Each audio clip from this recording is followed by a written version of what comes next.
La resistencia a la ciclovir es rara. Se puede presentar o puede ocurrir en algunos pacientes inmunosuprimidos. El riesgo de resistencia de los herpes virus a la ciclovir en general es menos del 2% de los pacientes.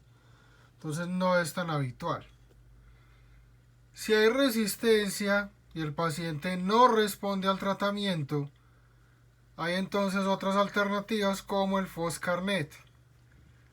El Foscarnet se restringe solo para resistencia de herpes simple o de citomegalovirus, de herpes virus. Se administra vía intravenosa y tiene el problema que da muchos efectos adversos, por eso se deja como última opción de tratamiento. Este no requiere timidinquinasas, entonces no requiere los pasos de fosforilación que requiere la ciclovir. Ya viene de una vez fosforilado, se une a la DNA polimerasa, la enzima lo va a leer como si fuera un par de bases, deja la enzima bloqueada y se inhibe la replicación viral. Entonces no requiere timidinquinasas, sirve en resistencia herpes simple y citomegalovirus.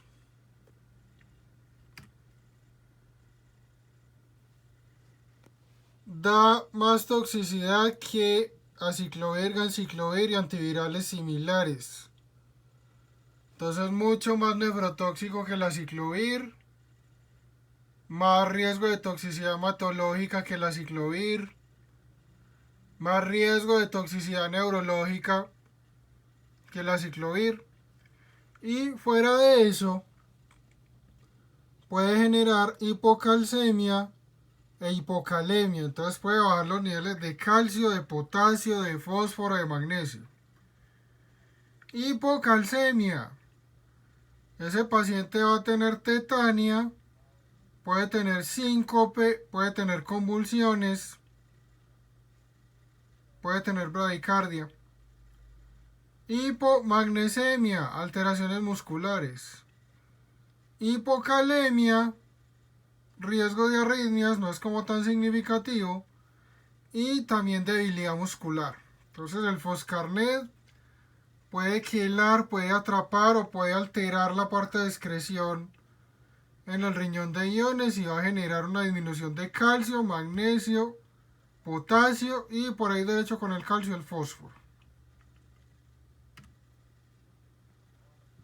¿Cuándo se usa? Cuando hay resistencia. Primera línea, herpes simple, aciclovir. Primera línea, citomegalovirus, ganciclovir.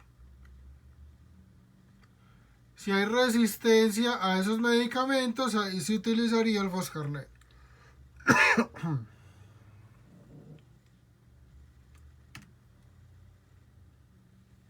Ganciclovir.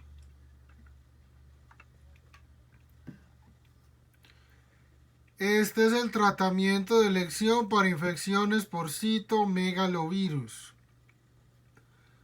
Este se administra vía intravenosa. Hay un derivado del ganciclovir que es el valganciclovir que se administra vía oral, pero ese no está en el POSI, es más caro. Estos actúan similar a la ciclovir, tienen fosforilación, se unen a la DNA polimerasa, en este caso el citomegalovirus, inhiben la DNA polimerasa y eso inhibe la replicación del virus. El citomegalovirus está muy relacionado con infecciones en pacientes inmunosuprimidos, especialmente los pacientes trasplantados. Por eso se hace a veces un esquema que se denomina de profilaxis. Al paciente le evalúan si ya tuvo exposición o no al citomegalovirus y dependiendo del resultado de las pruebas le administran ganciclovir para que no vaya a tener la infección y vaya a perder el trasplante. Puede causar retinitis, compromiso ocular, puede causar encefalitis, compromiso del sistema nervioso, puede causar colitis, esofagitis, compromiso gastrointestinal, ya más raro hepatitis. Entonces, citomegalovirus, tratamiento de elección, ganciclovir o valganciclovir vía oral.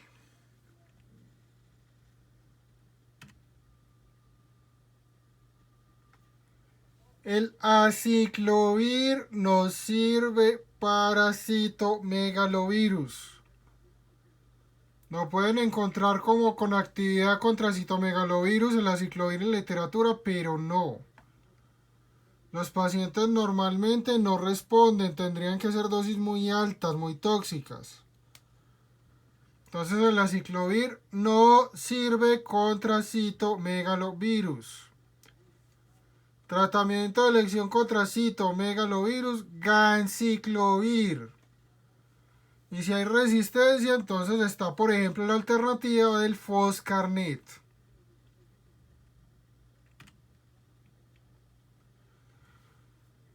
Virus respiratorios. La mayoría de infecciones virales de tracto respiratorio no requieren tratamiento y no tienen antivirales específicos. En algunos casos, por ejemplo, en virus respiratorio sincitial, por ejemplo, está la ribavirina. En el caso de la influenza, el oseltamivir y el zanamivir. En el caso del coronavirus, lo menciono ahorita, pero realmente es discutido, no hay como evidencia. Se habla de algunos medicamentos. Influenza. Tenemos entonces serotipos tipos A y B. Y esos tipos A y B se dividen según unas proteínas que se llaman hemaglutinina y neuraminidasa. Eso es lo que van a encontrar como HN. Entonces H1N1, H1N2, H2N2. Esos son subtipos, comillas, del virus según la hemaglutinina y la neuraminidasa que tengan. Entonces son dos proteínas virales que le sirven al virus para entrar a las células, la hemaglutinina, y la neuraminidasa le sirve para diseminarse. Entonces, según esas proteínas se clasifica el virus de la influenza. Recuerden que se presenta en picos, se presenta según estaciones. Ocurre más en Colombia por los lados de marzo, abril y por los lados de octubre. Entonces se presenta como en picos, se presentan varios casos. Este virus tiene tropismo, tiene preferencia por células del epitelio respiratorio. Entra a esas células con la hemaglutinina, hace el proceso de replicación y una vez hizo el proceso de replicación y se formaron las partículas nuevas de virus, la neuraminidasa ayuda como a terminar esas partículas a que puedan salir y puedan invadir otras células. Esa neuraminidasa, entre otras funciones, destruye el ácido ciálico del moco del tracto respiratorio. Eso ayuda a diseminar los virus. El oseltamivir y el zanamivir inhiben la neuraminidasa. Entonces el virus entró, se replicó, formó las partículas nuevas, Pero estos inhibidores no dejan que los virus se diseminen. Problema del virus de la influenza: tasa alta de mutación espontánea, cambia mucho. Eso primero limita lo de la vacuna. Entonces la vacuna de influenza solamente sirve por un año. Van cambiando las cepas, los serotipos de virus, y va haciendo que la vacuna no funcione. 2. Con el tiempo va apareciendo resistencia a los antivirales en el caso de influenza. En otra época se utilizaba mucho un medicamento que se llama amantadina. Todos los virus de la influenza circulante se volvieron resistentes a eso.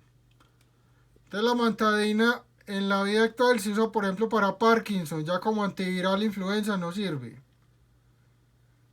Desafortunadamente en algún momento va a aparecer también resistencia a oseltamivir, zanamivir. Ojalá que en ese instante, en esa época, haya otros antivirales que sean alternativa. Entonces, oseltamivir, zanamivir inhiben neuraminidasa. Ya el virus está dentro de la célula, ya formó más partículas nuevas de virus. No dejan que el virus se disemine. El virus destruye el moco y eso facilita que todas las partículas salgan a invadir, comillas, más células. Se bloquea la neuraminidasa, no se terminan bien las partículas, no pueden salir las partículas, se quedan pegadas del moco. Se controla la infección.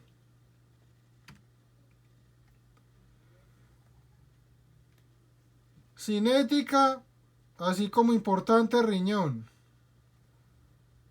No tiene interacciones con citocromo, no tiene interacciones con la albúmina. En general es poco tóxico, de pronto algún daño del epitelio respiratorio, broncoespasmo, síntomas como disfonía, disfagia o dinofagia. Entonces no es como muy tóxico.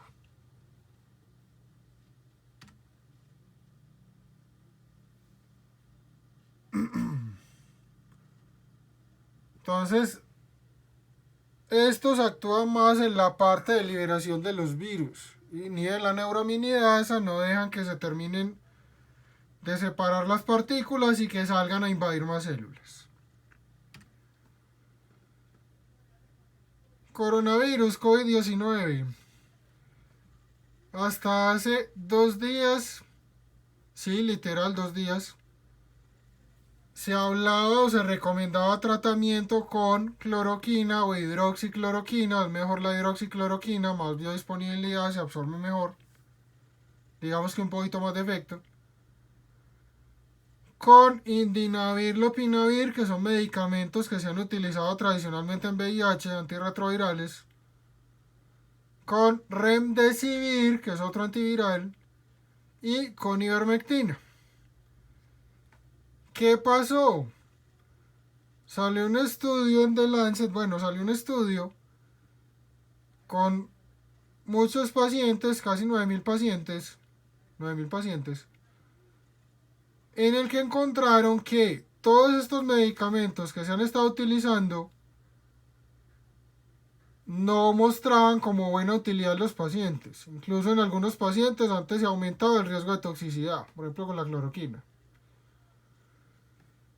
A raíz de eso, entonces el INVIMA, pues el Ministerio de Salud, y dando la notificación al INVIMA, sacaron un comunicado diciendo que por ahora ya no se recomienda la cloroquina ni se recomienda el lopinavir, indinavir o remdesivir. Por ahora. ¿Cuál es el detalle? Entonces la evidencia, por un lado dicen que sí, por un lado dicen que no. En China, pero con estudios de poquitos pacientes, 15, 20 pacientes, una cosa así, por allá algunos de 100 y pico de pacientes. Decían que la cloroquina, la acitromicina, el remdesivir servía. De ahí otros estudios decían como que sí, otros como que no. En Francia también hicieron, bueno.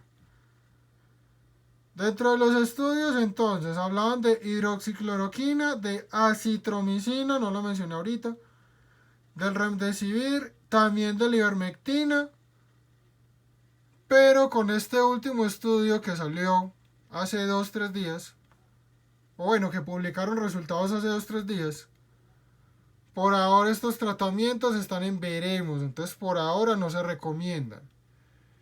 Y lo otro, mucho ojo, tengan o no estudios, tengan o no recomendación, estos medicamentos son para tratamiento de pacientes que ya tienen la infección. Eso no tiene ninguna utilidad o ninguna evidencia en pacientes que no tienen la infección. Entonces ese cuento de la profilaxis con cloroquina, eso no se recomienda. Es gente tomando acitromicina o cloroquina para que no le dé, no le va a servir. 1. 2. Riesgo de aparición de resistencia posterior por un uso inadecuado. 3. Riesgo de toxicidad. Entonces no se recomienda.